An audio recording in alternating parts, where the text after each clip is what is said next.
नमस्कार, मैं अंजलि विश्वास। स्वागत है आप सभी का द न्यूज में। आपको बता दें कि लोकसभा चुनाव जो है चल रहे हैं। 4 चरणों के मतदान समाप्त हो चुके हैं और बाकी कई चरणों के मतदान होने अभी बाकी है। इस बीच सट्टा बाजार के कई सारे आंकड़े जो है वो सोशल मीडिया पर ट्रेंड करते रहते हैं।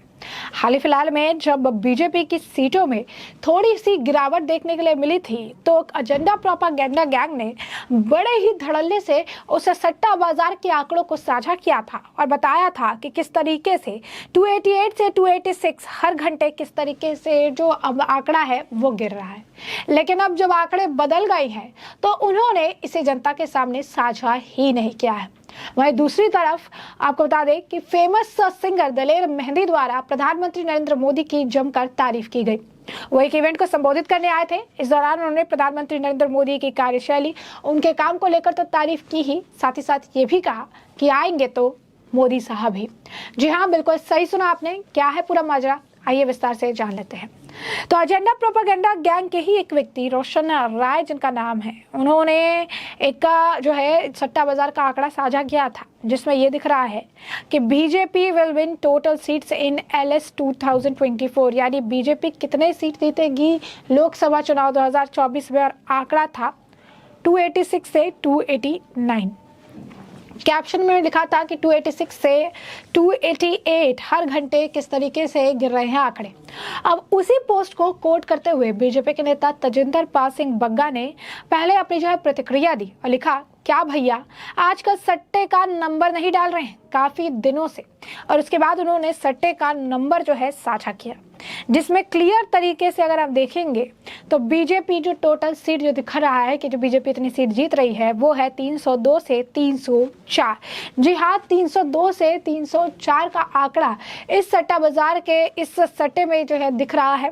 वही दूसरी तरफ कांग्रेस के लिए 61 से 63 यानी 61 to 63 जो है ये इसमें दिख रही है। और सबसे बड़ी बात तीसरा जो है इसमें जो नंबर है वो ये है कि गुजरात की 26 में से 26 सीटें जो है वो बीजेपी को जाती हुई नजर आ रही है। जी हाँ, 26 की 26 सीटें जो है बीजेपी को मिलती नजर आ रही है।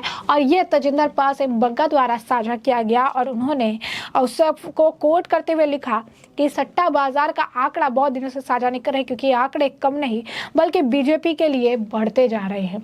और इसके पीछे का बड़ा कारण है जिस तरीके से बीजेपी, अगर आप कहेंगे कि कैंपेन कर रहे हैं, कई सारे स्टार प्रचारक हैं, प्रधानमंत्री नरेंद्र मोदी लगातार कमान संभाले हुए हैं, योगी आदित्यनाथ, गृह मंत्री अमित शाह, जेपी नड्डा, राजनाथ सिंह, सब जो है वो अगर आप देखेंगे कि जो है पूरे मामले में इस वक्त देखी हुई है, सारी चीज़ें जो है देख रहे हैं। और यही कारण है कि अब पता है बीजेपी को कि किस तरीके से जो है सट्टा बाजार के आंकड़े ऊपर नीचे हो रहे हैं और यहाँ पर बीजेपी को बढ़त मिलती नजर आ रही है।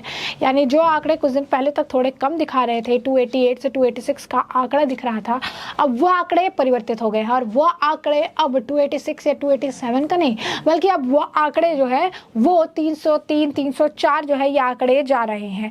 यानी साफ तौर पर बीजेपी को सट्टा बाजार के इन आंकड़ों में भारी भरकम बढ़त जो है देखने के लिए मिल रही है। गुजरात की 26 की 26 सीटें इन्हें मिलती नजर आ रही है। कांग्रेस के लिए कहा जा रहा है कि 61 से 63 सीटें जो है वो जीत सकते हैं। सट्टा बाजार के ये आंकड़े हैं। और आपको बता दें कि कांग्रेस की अगर बात करें तो जो एजेंडा प्रोपागेंडा गैंग ने साझा किया था उसमें भी 65 से 67 ही दिख रहा था। ऐसे में कांग्रेस की सीटों में भी थोड़ी सी घटावट जो है देखने के लिए मिली है। अब ऐसे में अगर आप कहेंगे कि उत्तर प्रदेश जो रोशन राय द्वारा साझा किया गया था और ऐसे में जो उत्तर प्रदेश जो सीटें वो बता रहे थे 88 सीटें जो है बीजेपी लोकसभा चुनाव में जीत सकती है, ये उन्होंने खुद लिखा था। यही नहीं, आपको बता दें कि सिर्फ इतना ही नहीं, बहुत सारे महाराष्ट्र की भी अगर बात करें तो 25 में से 23 सीटें जो है जीतने के आंकड़े बताए जा रहे थे। यानी कहीं ना कहीं बीजेपी की स्थिति मजबूत थी लेकिन जो टोटल आंकड़ा था वो फ्लक्चुएट कर रहा था। लेकिन अब वो फ्लक्चुएशन जो है बंद हो गई है। सट्टा बाजार के सट्टे के आंकड़े में भारी भरकम उछाल देखने के लिए मिला है जो बीजेपी को मिला है। और 288, 286 नहीं बल्कि 302 से 304 का आंकड़ा जो है अब निकल कर सामने आ रहा है। तो वहीं दूसरी तरफ अब आपको बता दें कि सिंगर दलेर मेहंदी जो है उन्होंने प्रधानमंत्री नरेंद्र मोदी की काफ़ी ज़्यादा तारीफ की है। उन्होंने कहा कि मैं प्रधानमंत्री नरेंद्र मोदी की काफ़ी ज़्यादा इज्जत करता हूं। वो पहले प्रधानमंत्री पहले प्रधानमंत्री हैं जिन्होंने सिखों को बहुत ज़्यादा प्रेज किया और उन्होंने गुरु पर्व जो है पूरे इंथुजिज्म के साथ जो है सेलिब्रेट किया है। उन्होंने हमेशा गुरुद्वारा वो गए हुए हैं, वहाँ पर उन्होंने प्रार्थनाएँ की हैं। उन्होंने कभी भी कुछ ऐसा नहीं कहा है जिससे कि सिख लोगों के दिल को तकलीफ पहुंचे या उनकी जो तकलीफ पहुंचे या फिर किसी भी तरीके से उन्हें हर्ट हो। तो ये बात जो है दलेर मेहंदी कहते नजर और क्या कुछ इस दौरान वो कह रहे थे, जरा खुद सुनिए। जब से मैंने होश संभाली है, ये पहले प्रधानमंत्री ऐसे हैं जिन्होंने सिखों की बहुत बहुत बहुत हर बात में तारीफ की है।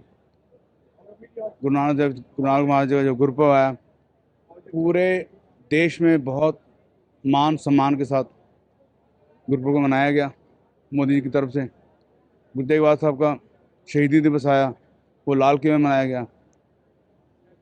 तो ये सब चीज़ें इतने बड़े काम किए हैं जो सिखों का बहुत सिर ऊपर हुआ, बहुत सिर ऊपर हुआ।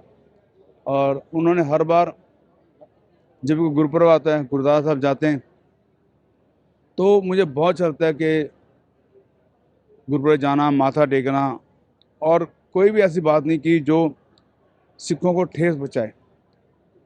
हरदम सिखों को बढ़ा चढ़ उन्होंने बोला, और आज केसरी पगड़ी बांधी उन्होंने, फोटो में आप देख रहे हैं। तो ये हमारे लिए बहुत मान सम्मान की बात है।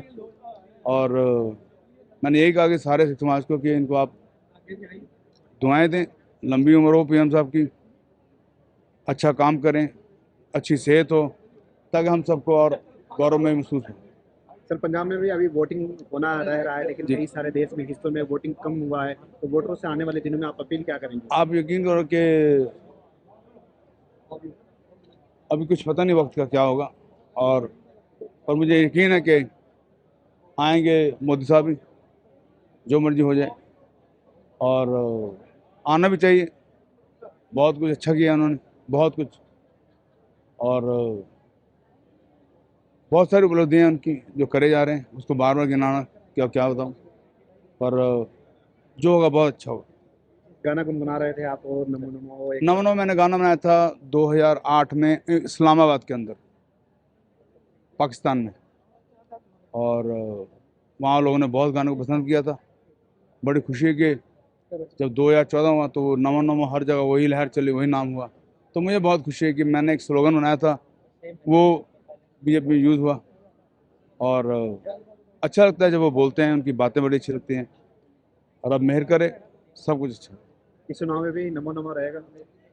हमारे तो दिल से दुआ है, और बाकी सारी जनता है उनके हाथ में, जनता उनके साथ है, तो बहुत नमो नमो रहेगा। हर जगह नमो नमो ही खुल के वापस वही आएगा नमो। जैसा कि आपने सुना, दलेर मेहंदी जो है यहाँ पर प्रधानमंत्री नरेंद्र मोदी की तारीफ कर रहे हैं कि किस तरीके से मोदी जी ने काम किया है। और जब इनसे पूछा गया कि क्या लगता है, क्या फिर से मोदी जी ही आएंगे, इस सवाल का उन्होंने पहले कहा कि ये तो समय बताएगा, लेकिन उन्होंने कहा कि जैसा लग रहा है वैसा ऐसा ही लग रहा है कि एक बार फिर से मोदी साहब ही जो हैं आएंगे। यानी साफ तौर पर दलेर मेहंदी को भी ऐसा लगता है कि प्रधानमंत्री नरेंद्र मोदी ने जो लंबे समय तक जो काम किए हैं, उन काम के आधार पर अगर वोट जो है दिए जाएंगे, तो ऐसे में दलेर मेहंदी के हिसाब से सही चीज़ वही है कि प्रधानमंत्री नरेंद्र मोदी काफ़ी ज़्यादा इज्जत उनकी की जाती है, सिखों के लिए काफ़ी काम भी कर रही हैं।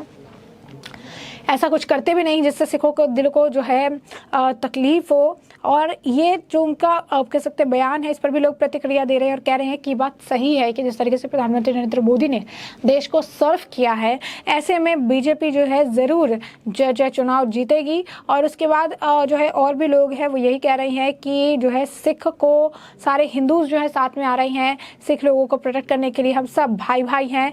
और उसके बाद कुछ और भी अगर आप कहेंगे कि जो प्रतिक्रियाएं हैं वो इसी तरीके से ले रहे हैं कि वो मान रहे हैं कि सही बात है, प्रधानमंत्री नरेंद्र मोदी ने सिखों के सेंटिमेंट का काफ़ी ज़्यादा ख्याल रखा है, और कहीं ना कहीं बीजेपी के लिए ये काफ़ी ज़्यादा फायदेमंद जो है चुनाव में भी होता हुआ नजर आएगा। तो इसमें हमने आपको जो पूरा मामला है ये बड़े विस्तार से बताया है कि यह पूरा मामला क्या है, किस तरीके से सट्टा बाजार में सट्टा के आंकड़ों में बड़ा बदलाव, बीजेपी ने मारी बड़ी उछाल और 302 से 304 सीटों का आंकड़ा बीजेपी हासिल करती नजर आ रही। तो वहीं दूसरी तरफ दलेर मेहंदी ने प्रधानमंत्री नरेंद्र मोदी की जमकर तारीफ, कहा पहले प्रधानमंत्री हैं जिन्होंने सिखों का मुद्दा उठाया और जो कि सिखों के लिए सोच रहे हैं। तो ऐसे में हमने आपको जो पूरा मामला है विस्तार से बताया इस मामले पर। अब आपकी भी जो राय हो हमें कमेंट सेक्शन में कमेंट करके जरूर से जरूर साझा करिएगा। धन्यवाद।